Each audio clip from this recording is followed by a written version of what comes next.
구의역 김군, 그리고 태안화력의 김용균 씨, 또 평택항의 이선호 씨 모두 산업 현장에서 안전 조치가 제대로 갖춰지지 않아서 숨진 노동자들입니다. 그리고 엊그제 경기도 안양에서도 도로 포장 공사 도중에 노동자 3명이 사망하는 일이 또 벌어졌는데요. 잊을만 하면 발생하는 산업재해 사망사고의 사슬을 끊기 위해서 마련된 게 바로 중대재해처벌법이죠. 시행령도 다음 달부터 시행에 들어가는데요.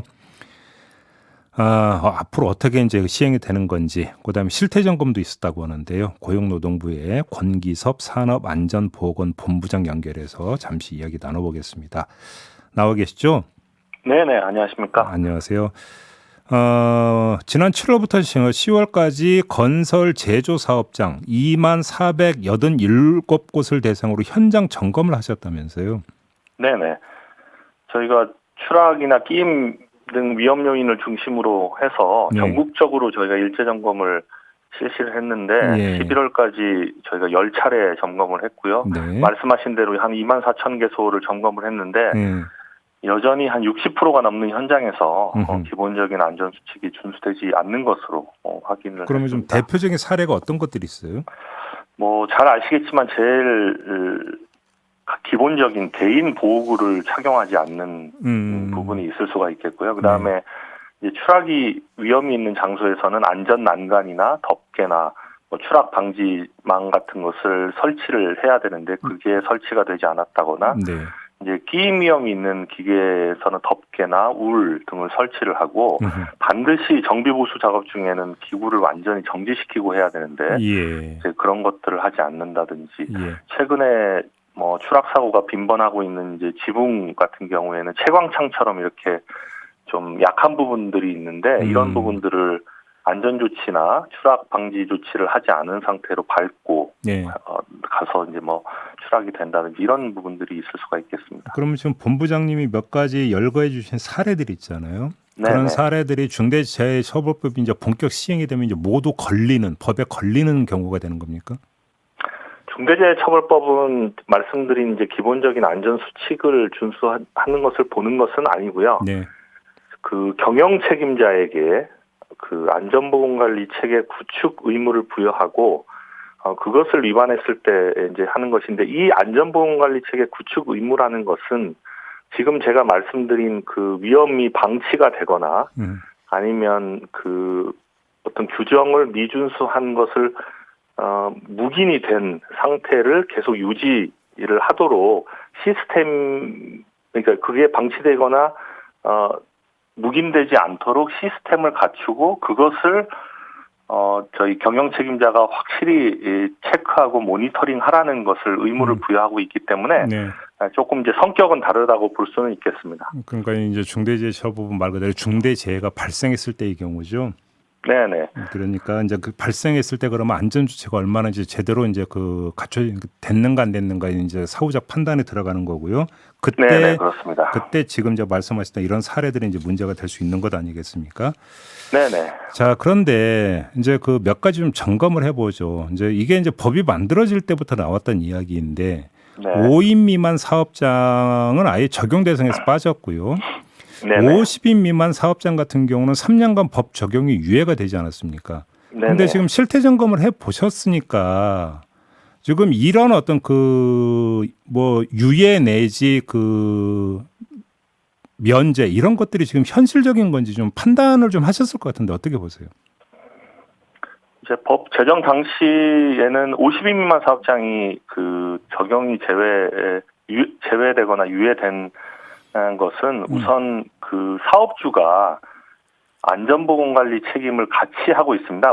이 영세한 사업장에서는 예. 본인이 사업주가 다 하고 있어서 우선 산업안전보건법상의 책임을 지고 있는 상황이고요. 현재. 예. 네. 그다음에 두 번째는 그 안전보건관리 역량이 그래도 좀 떨어지기 때문에 그 중대법에서는 말씀드린 대로 조직 인력 예산을 투입해서 안전보건관리 체계를 구축하도록 그렇게 의무를 부과하고 있는데 이것을 하기에는 조금 역량이 떨어진다고 봐서 국회에서 제가 이 적용을 일단 유예하거나 제외를 한 것으로 알고 있습니다. 다만 이제 정부는 저희가 50인만 사업장이 어쨌든 적용이 될 것이기 때문에 현재 민간 예방기관을 통해서 기술 지원을 무료로 지금 해주고 있고요. 그다음 위험 기구에 대해서도 교체나 공정 개선을 위한 재정 지원도 지금 함께 하고 있는 중입니다. 그래서 어쨌든 중대법으로 이제 좀 큰 기업들은 자율적인 안전보건관리 체계 구축을 할 것이고 50인 미만 사업장에 대해서는 정부가 조금 나서서 계속 그 체계 구축을 위해서 지원을 해 나갈 예정입니다. 지금 특수형태 근로종사자하고 플랫폼 종사자도 지금 이 적용 대상에서 제외가 됐죠? 적용 대상에서 엄밀히 말하면 제외된 것은 아니고요. 그 중대재해처벌법에서 보호 대상에는 근로자로 한정하지 않고 이제 종사자로 명확히 규정을 했기 때문에 이 종사자에는 근로자뿐만 아니라 특수형태 근로자나 아니면 플랫폼 종사자 등 노무를 제공하는 모든 사람이 포함이 되도록 되어 있습니다. 그래서 보호 대상에는 일단 다 포함이 된다 이렇게 말씀드릴 수가 있고요. 다만 이제 아까 적용을 할 때 저희가 5인 미만이냐 50인 미만을 따질 때 그 5인이냐 50인을 상시 근로자서로 판단을 하고 있기 때문에 일부 이제 그런 부분에 대한 조금 우려가 있지만 그래도 종사자로 보호 대상을 범주를 넓혔기 때문에 제가 볼 때는 상당수 플랫폼 노동자나 특고 종사자들도 이 대상에는 안전 보호 조치의 대상에는 포함이 될 것으로 그렇게 생각을 하고 있습니다. 알겠습니다. 시행령 관련된 이제 그 이야기가 될 것 같은데요. 재계 같은 경우는 이제 경영 책임자가 준수해야 할 의무 내용이 있잖아요. 이게 지금 구체적으로 명시가 되지 않아서 오히려 혼란을 그러니까 가중시킬 수 있다. 이 점을 제기하던데 어떤 말씀 주시겠습니까? 우선은 이제 사실은 그간 경영 책임자가 산업 안전에 대해서 별로 관심을 가지지 않았기 때문에 발생하는 일부의 혼란이라고 생각을 일단 하고요. 두 번째는 그 중대재해처벌법에선 그 기업이라는 게 업종이나 규모나 직종이나 고용 형태나 경영 상태에 따라서 각 위험의 정도가 다르고 또 그 위험을 제거하거나 통제하는 수단이 달라야 합니다, 사실. 그래서 기업들이 그 상황에 맞게 안전보건관리 체계를 구축하라는 게 중대재해처벌법의 그 의미이거든요. 그래서 선진국처럼 이제 자율적인 안전보건관리 체계를 구축하고 그 결과에 대한 책임을 져라 하는 것이 중대재해법의 어떤 내용이기 때문에 저희는 나중에 이제 중대재해법의 적용은 중대재해가 발생을 하면 그 저희가 최소 기준을 적용을 보는 게 아니고 실제 상황에 맞게 안전보건관리 체계가 적절하게 구축되었는지를 판단하는 것이기 때문에 지금 뭐 일부의 혼란이 있긴 하지만 저희가 이제 현장에 나가 보면 이제 조금씩 그 내용의 의미나 이런 것을 알고 준비를 하시는 분들이 좀 많아지고 있다는 것도 좀 확인할 수가 있었습니다. 그다음에 노동계에서 제기하는 문제는 지금 이제 과로사가 많이 나오고 있는데 그 원인 가운데 하나로 꼽히는 게 심혈관 질환이잖아요. 근데 지금 이게 빠져버렸다는 점을 집중 제기하고 있는데 어떤 말씀 주시겠어요?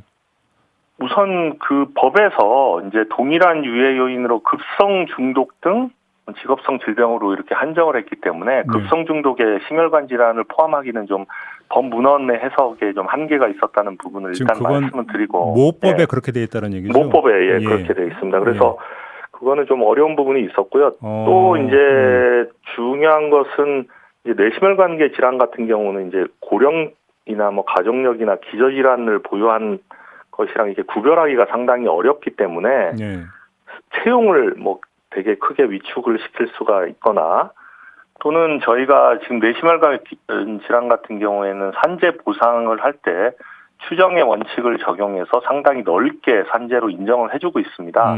다만 이게 이제 형벌의 체계로 들어오게 되면 다툼이 벌어지게 돼서 이제 보상 범위는 또 협소하게 될 가능성이 있어서 이런 이제 여러 가지 상황 등을 종합적으로 고려해서 일단 심혈관 질환은 제외가 되었습니다. 그래요. 마지막으로 이걸 좀 여쭤볼게요. 그러니까 국민의힘의 윤석열 후보가 이런 말을 한 적이 있습니다. 중대재해처벌법 관련해서 사후 수습하는 것을 위주로 하기보다는 철저한 예방에 초점을 맞춰야 한다. 이렇게 주장을 했는데 어떻게 받아들이세요, 본부장님은? 제가 후보님 말씀에 대해서 뭐 어떤 말씀을 드릴 거는 그렇고요. 어쨌든 이제 중대재해처벌법이라는 것은 저희가 중대재해가 없으면 처벌도 없기 때문에 궁극적으로는 중대재해를 예방하는 것에 그렇죠. 목적을 두고 모든 정책이 이루어져야 된다고 생각을 합니다. 근데 앞서 이제 말씀을 드린 대로 저희가 그 어떤 위험이 방치가 되거나 아니면 그 규정을 미준수하는 것이 묵인되는 상태가를 해소하는 것이 이 안전보건관리 체계의 목적이기 때문에 결국은 이제 저희가 개인은 실수도 할 수 있고 기계도 고장날 수 있다는 것을 인정하고 그것을 막는 시스템을 만드는 예방 체계를 구축하는 데 좀 노력을 해야 된다고 생각을 하고 있습니다. 알겠습니다. 자, 오늘 말씀 여기까지 듣죠. 고맙습니다. 네. 네, 지금까지 권기섭 고용노동부 산업안전보건본부장과 함께했습니다.